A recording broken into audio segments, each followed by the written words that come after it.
Hello students, video 2 of the civilising the nation, किस तरह से नेशन को सिविलाइज किया गया होगा। इन 1854 की अगर हम बात करें, the Court of Directors, East India के जो डायरेक्टर्स थे कंपनी में, in East India Company in London में सेंट एन एजुकेशनल डिस्पैच, उन्होंने क्या किया, एक शिक्षा का dispatch governor general in India में भेजा। गवर्नर जनरल ऑफ इंडिया जो था उस समय, इश्यूड बाय चार्ल्स वुड के द्वारा इसे जारी किया गया था। The president of board of control of company, जो प्रेसिडेंट था, अध्यक्ष था इस बोर्ड ऑफ कंट्रोल कंपनी का, it has come to be known as Wood dispatch के रूप में आया था। आउटलाइनिंग द एजुकेशन पॉलिसी, जिसने एजुकेशन पॉलिसी को आउटलाइनिंग किया, that was to be followed in India, जो भारत में फॉलोड की गई थी। इट एम्फेसाइज वंस अगेन, इसने एक बार फिर से इस बात पर बल दिया कि the practical benefit of system of European learning as oppose to oriental knowledge. इस तरीके से जो यूरोपियन सीखने का तरीका था, अपोज ओरिएंटल नॉलेज के अपोज में थे ये।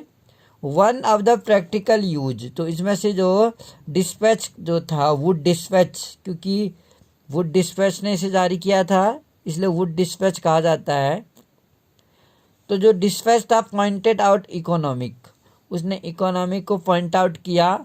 यूरोपियन जो लर्निंग थे, it said would enables Indians, वो क्या कहते थे, इट इनेबल, जो इंडियंस को इनेबल करेंगे टू रिकॉग्नाइज द एडवांटेज, तो एडवांटेज को क्या करेंगे, रिकॉग्नाइज करेंगे।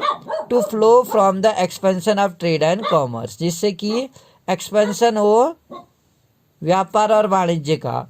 And make them see the important of developing the resource, और क्या बनाया जाए, make them see the importance, जो डेवलपिंग द रिसोर्सेस है and countries, introducing them to Europe की अगर हम बात करें, वे ऑफ लाइफ वो चेंज देयर टेस्ट।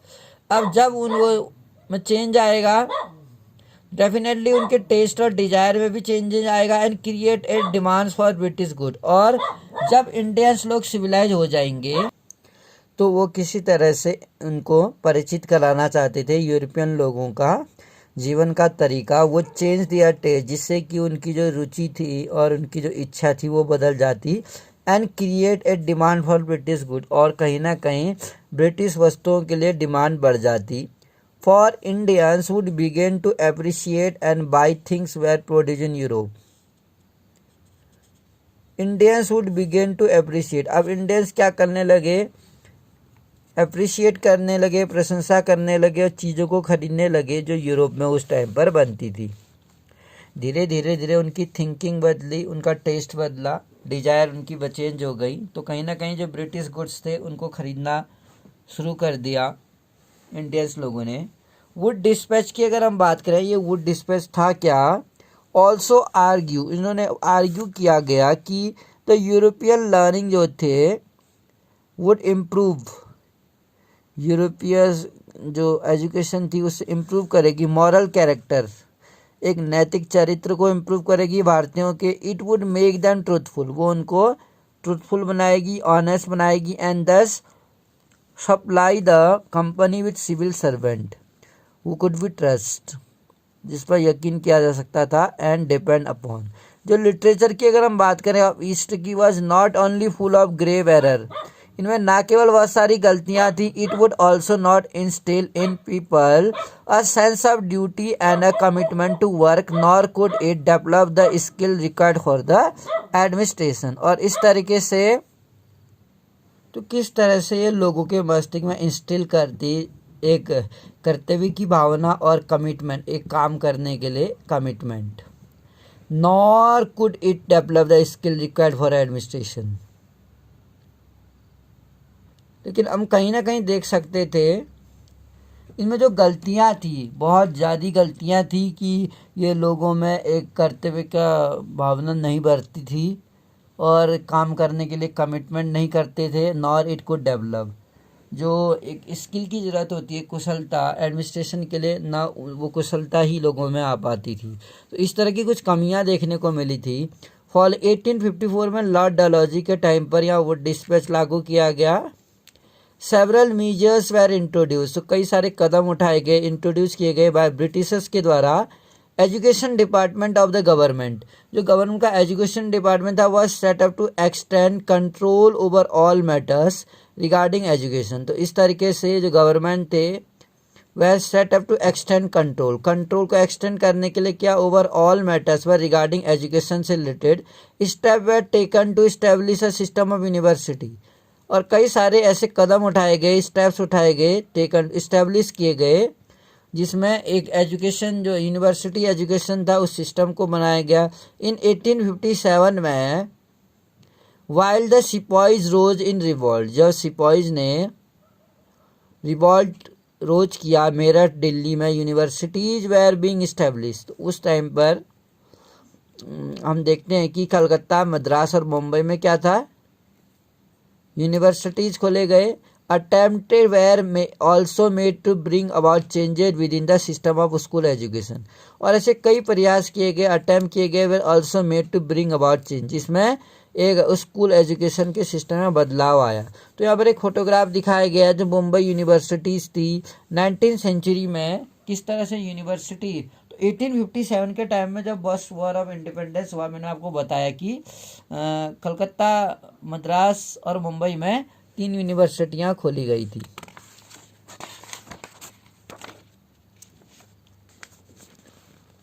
अब अगर हम बात करें what happen to local school, जो लोकल स्कूल थे, अगर हम लोकल स्कूल की बात करें, उस लोकल स्कूल में आखिर क्या हुआ था। Do you have any idea, क्या आपके पास ऐसे कोई आइडिया है, क्या कोई विचार है। How childrens were taught in pre British time, British के टाइम पीरियड में कैसे पढ़ाया जाता होगा बच्चों को। हैव यू एवर वंडर्ड, क्या आपको कभी आश्चर्य होता है, whether they went to school, क्या कभी वो स्कूल गए होंगे। If they were school what happen to these under British rule, अगर स्कूल थे भी ब्रिटिश के टाइम पर, अगर यहाँ स्कूल थे भी तो वो किस तरीके के होते होंगे, कैसे चलते होंगे। Let us see report of William Adam, तो विलियम एडम ने एक रिपोर्ट दी थी कि ब्रिटिश पीरियड में यहाँ किस तरह के स्कूल चला करते होंगे। काफ़ी हमें भी उत्सुकता है जानने की आखिर ब्रिटिश टाइम में किस तरह के स्कूल थे भारत में।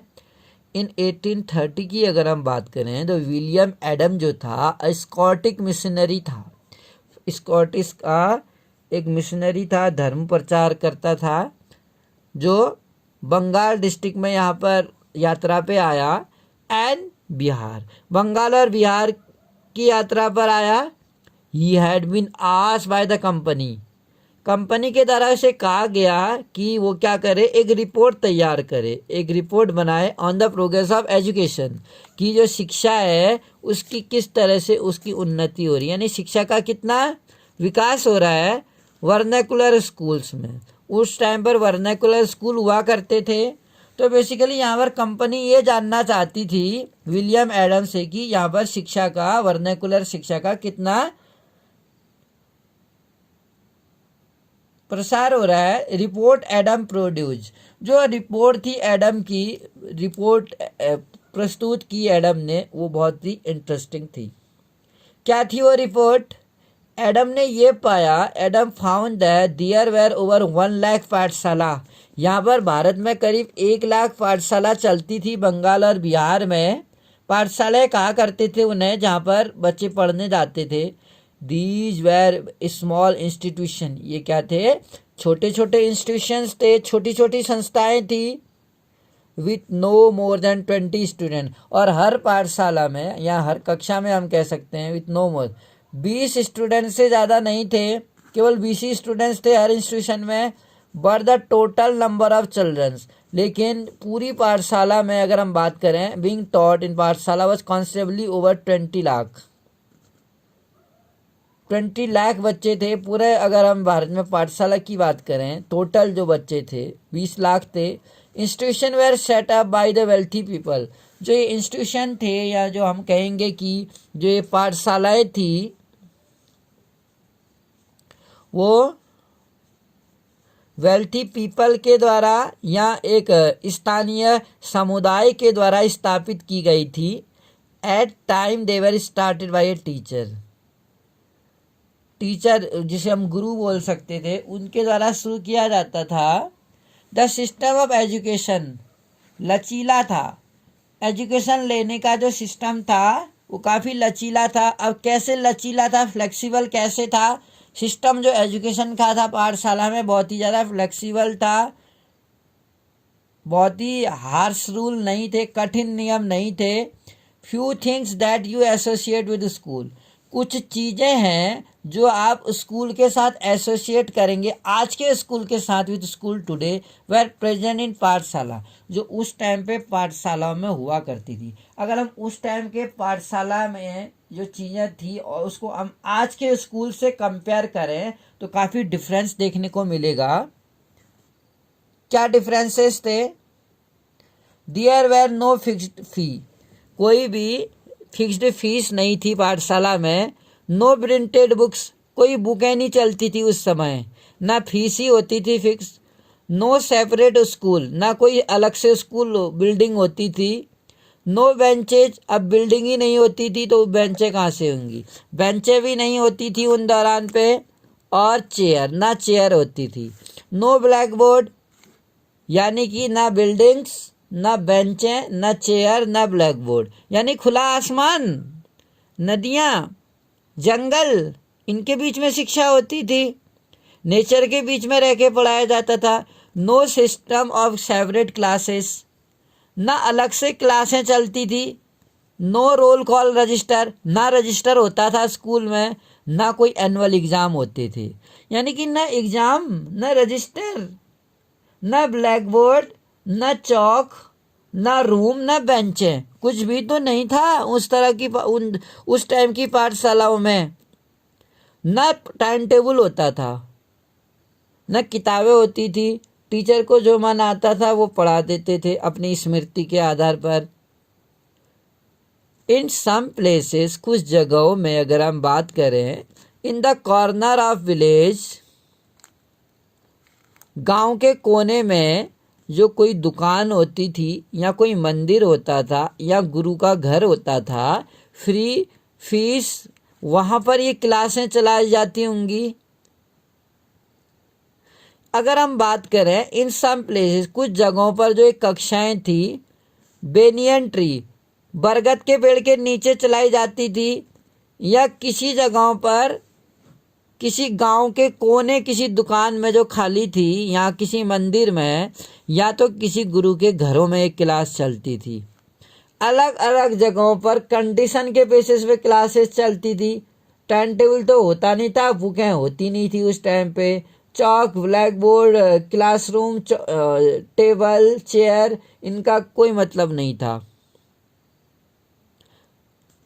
इन other places in the corner of village at the guru's home, fee dependent on the income of parents. अब फीस जो थी फिक्स्ड नहीं थी, हमने स्टार्टिंग में बोला कि फीस फिक्स नहीं थी। तो जब फीस फिक्स नहीं थी, आपको एक चीज़ मैं खास बता दूं, जब उस टाइम पर इतने ज़्यादा डिफरेंसेस थे तो ड्रेस यूनिफॉर्म भी थोड़ी होता होगा बच्चों के। जब क्लासरूम नहीं है, टाइम टेबल नहीं है, ब्लैक बोर्ड नहीं है, बेंच नहीं है, बरगद के पेड़ के नीचे पढ़ाया जा रहा है, या किसी मंदिर में या किसी गुरु के घर में पढ़ाया जा रहा है, तो यूनिफॉर्म भी नहीं होता था, जो मर्जी जिसके वो वैसे पहन के आ जाता था। और जो इनकम होती थी फिक्स नहीं थी, तो किस तरह से फीस ली जाती थी वो डिपेंड करता था कि पेरेंट्स की आय कितनी है। रिच हैड टू पे मोर, रिच लोगों को ज़्यादा पे करना पड़ता था गरीब के मुकाबले में। Teaching was oral, oral teaching होती थी, यानी किताबों का सहारा नहीं लिया जाता था। जो कुछ भी आता था टीचर को उनकी मेमोरी में फीड होता था, और अपनी मेमोरी के बेसिस पर वो अपने छात्रों को पढ़ाया करते थे। And the Guru decided what to teach, और गुरु डिसाइड करता था। चैप्टर के, जब बुकें नहीं थी तो चैप्टर के हिसाब से पढ़ाने का मतलब ही नहीं, ये गुरु ही डिसाइड करता था कि क्या पढ़ाया जाना है। What to teach in accordance with the need of student, एक स्टूडेंट्स की नीड के बेसिस पे पढ़ाया जाता था। Student were not separated out in different classes, student अलग अलग क्लासों में सेपरेट आउट नहीं थे। ऑल ऑफ देम, सभी लोग छोटे बड़े एक साथ बैठते थे एक जगह पर। The Guru interact separately with group of children with different level of learning. तो लर्निंग के बेसिस पर क्लासें बैठी हुई थी। मान लो कोई बच्चा ज़्यादा सीख रहा है, एज का कोई बाउंडेशन रिस्ट्रिक्शन नहीं था या बाउंडेशन नहीं था। अगर कोई बच्चा ज़्यादा सीख रहा है, जल्दी सीख रहा है, तो उसको एक अलग ग्रुप में बिठाया जाता था। कोई थोड़ा लेट सीख रहा है तो उनका ग्रुप अलग बनाया दिया जाता था। यानी कि on the basis of learning, not on the basis of age. Age जैसे आज की डेट में तो एज के हिसाब से हम क्लास में वो करते हैं, नॉलेज के बेस पे तो करते ही नहीं है। लेकिन उस टाइम पे जब किताबें नहीं थी, टीचर को ओरली पढ़ाना होता था, और जो फीस थी वो पेरेंट्स की इनकम पे डिपेंड करती थी। रिच पेरेंट्स को ज़्यादा चुकाना पड़ता था और पुअर पेरेंट्स को बहुत ही कम चुकाना पड़ता था। टीचर डिसाइड करता था क्या पढ़ाना है, और द गुरु इंटरेक्ट सेपरेटली, हर बच्चों से सेपरेटली इंटरेक्ट होते थे। डिफरेंट लेवल, जो लर्निंग के अलग अलग लेवल है उनके आधार पर। एडम डिस्कवर्ड, एडम ने यह भी पाया that A flexible system was suited, एक लचीला सिस्टम जो था सूटेड टू लोकल नीड्स, स्थानीय ज़रूरतों के आधार पर फ्लेक्सिबल सिस्टम बनाया गया था। फॉर इंस्टेंस, अगर हम एग्जाम्पल की बात करें, classes were not held during harvest time, जो कक्षाएं होती थी फसल कटने के टाइम पर नहीं होती थी क्लासें।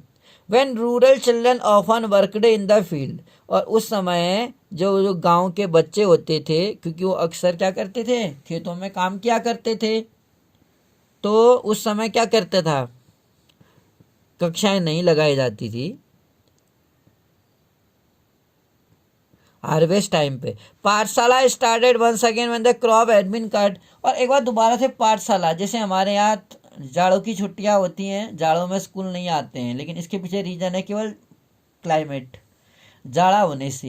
लेकिन वहाँ पर पाठशाला में किस कारण छुट्टी होती थी, क्योंकि जो बच्चे होते थे वो ग्रामीण परिवेश के होते थे, और गांव में वो खेती बाड़ी किया करते थे या घास काटते थे। उस टाइम पर हार्वेस्ट के टाइम पर पाठशाला बंद होती थी, और एक बार दोबारा फसल कटने के बाद स्टोर होने के बाद दोबारा से पाठशाला खुलती थी, और बच्चे दोबारा पाठशाला को ज्वाइन करते थे। हार्वेस्टिंग के टाइम में उन बच्चों को भी काम करना पड़ता था, तो वो नहीं आते थे स्कूल, तो बेसिकली पाठशाला में छुट्टी कर दी जाती थी। This mean that even children of pigeon family could study, इसका अर्थ ये था कि जो किसानों के बच्चे हैं, किसान परिवार के जो बच्चे हैं, वो भी क्या कर सकते थे, पढ़ सकते थे। इस तरह से हमें यहाँ एक फोटोग्राफ दिख रहा है, विलेज पाठशाला दिखाई जा रही है, जिसमें घास फूस के बने हुए हट्स हैं, और किस तरह से यहाँ पर स्टूडेंट्स हैं। This is painting by a Solvyns, Dutch painter François Solvyns ने बनाई हुई, कि जो भारत में 18th सेंचुरी में आया है। He try to depict the everybody's life of people, हर एक का जो जीवन है उसको इस तस्वीर में बांधने का प्रयास किया है। अब रूटीन्स न्यू रूल्स की अगर हम बात करें, up to mid 19th century तक the company was concern primarily with highest education, जो कंपनी थी हाईली कंसर्न, चिंतित थी प्राइमरली विथ हायर एजुकेशन के लिए। So it allowed the local pathshala, तो इसलिए इन्होंने जो लोकल पाठशाला, क्योंकि एक नए नियम जब बना दिए गए, उन्होंने क्या किया, लोकल पाठशाला के फंक्शंस को विदाउट मच इंटरफेरेंस, बिना किसी रोक के क्या कर दिया, फंक्शंस करने दिया। लेकिन आफ्टर 1857 के बाद कंपनी डिसाइडेड, 1854 में तो वुड डिस्पैच आया यहाँ पर, वुड डिस्पैच लॉर्ड डलहौजी के टाइम पर। लॉर्ड डलहौजी भारत का उस समय क्या था, वाइसरॉय था। तो उस समय अगर हम बात करें, जो वर्नाकुलर सिस्टम था, तो वर्नाकुलर सिस्टम के तहत एजुकेशन को इम्प्रूव किया गया। ये फेल्ट किया गया that this could be done, ऐसा किया जा सकता है by introducing order with in the system, इस सिस्टम के तहत ये ऑर्डर किया जा सकता है। इम्पोजिंग रूटीन्स, रूटीन लागू करके, क्योंकि उस समय कोई रूटीन नहीं था, अब टाइम टेबल नहीं था, टेक्स्ट बुकें नहीं थी, टीचर को अपनी मेमोरी के बेस पे पढ़ाना होता था, और शायद एग्ज़ाम भी नहीं होते थे, हमने कुछ ऐसा पढ़ा, एनुअल एग्ज़ाम भी नहीं होते थे, और फीस भी फैमिली की इनकम पे डिपेंड होती थी, और हार्वेस्टिंग के टाइम पे, फसल कटने के टाइम पे पूरी पाठशाला ही बंद हो जाती थी। कोई तरीका ही नहीं था। तो कहीं ना कहीं ये रियलाइज़ किया गया था कि कितने चेंजेस थे बच्चों की एजुकेशंस की। अगर हम बात करें काफ़ी चेंजेस देखने को मिले थे। इम्प्रूव द सिस्टम, उन्होंने क्या किया, वर्नाकुलर सिस्टम को चेंज किया। इट फेल्ट, ये महसूस किया, इट कुड बी डन, ऐसा कब किया जा सकता है, वर्नाकुलर एजुकेशन को लागू करके। It felt that it could be done. System imposing routine, establishing rule establish करके, रूटीन लागू करके, और इंश्योरिंग रेगुलर इंस्पेक्शन, एक नियमित क्या हो उसका इंस्पेक्शन हो, जांच हो। How was is to be done, we will study in next video.